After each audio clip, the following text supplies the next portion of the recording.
Everyone thinks they know how the Titanic sank. An iceberg, a tragic accident, the end. But what really happened that night was far more disturbing, and much of it came down to human choices.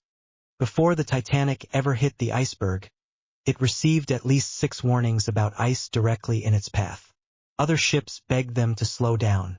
Instead, the Titanic continued at near full speed, because arriving early was seen as a success.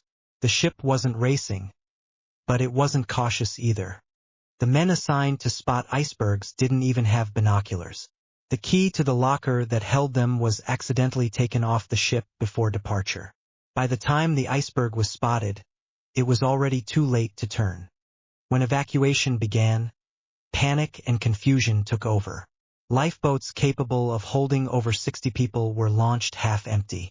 Some carried as few as 12 passengers. Officers were afraid the boats would break if filled, and no one had practiced a real evacuation before. Survival depended heavily on where you slept. First-class passengers had easier access to lifeboats and crew instructions. Third-class passengers faced confusing routes, language barriers, and physical gates separating them from upper decks. Only about 1 in 4 third-class passengers survived. Most victims didn't drown. The Atlantic that night was 28 degrees Fahrenheit, below freezing. People lost muscle control within seconds. Many were alive when they entered the water, but only for a few minutes. As the ship tilted and flooded, the band kept playing. Their music was meant to keep people calm. Every single musician died that night. After Titanic disappeared beneath the waves, screams filled the darkness. Within minutes, they stopped. Only one lifeboat returned to search for survivors. Most had already frozen.